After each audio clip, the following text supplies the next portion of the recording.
Hey everyone, welcome back to the channel. In today's video, we will break down a commonly asked AWS question. What is the difference between a network ACL and a security group? More importantly, which one is stateless and which one is stateful? Let's get into it.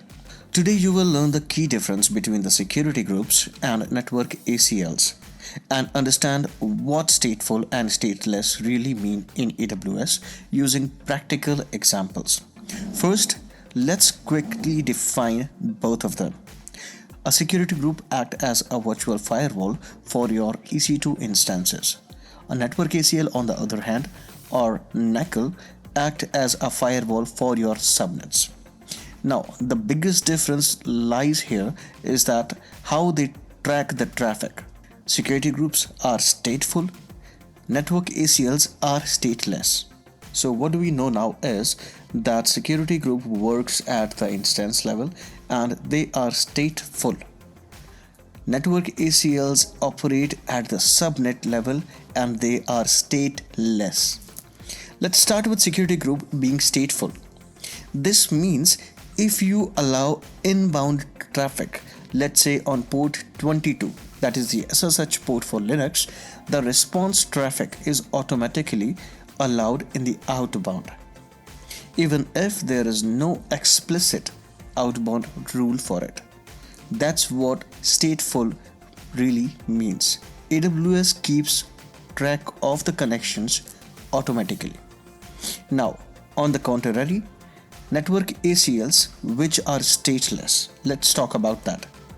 If you allow inbound traffic, let's say on port 80, that is the HTTP, you must also explicitly allow the outbound traffic on the port 80 or ephemeral ports, otherwise the return traffic will be blocked.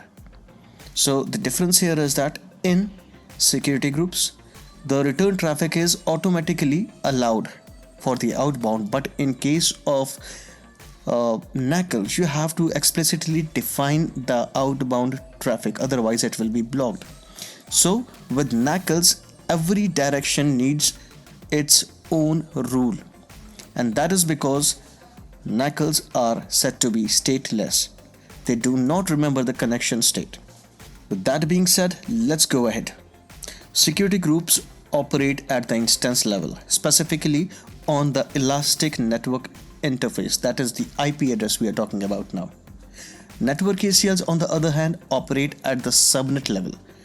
That means they control the traffic going in and out of the subnet. This also means that you can use security group to fine-tune access to individual EC2 instances, whereas NACLs are used for broader traffic control, like blocking the entire IP range at the subnet level so that it cannot enter the environment. Now here is the side-by-side comparison.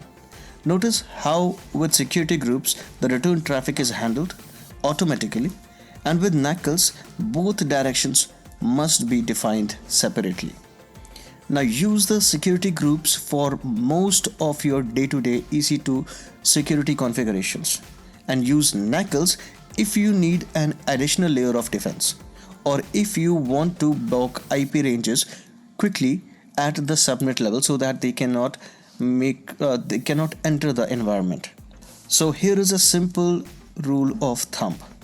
Security group are stateful and they work on instance level. NACL, on the other hand, are stateless and they work on the subnet level.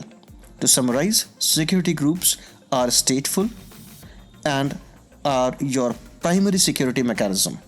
NACLs are stateless and provide an extra security layer.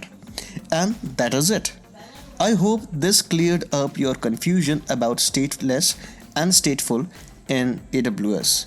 If you found this video helpful, please hit the like button, subscribe for more cloud content, and drop a comment if you want me to cover more AWS basics.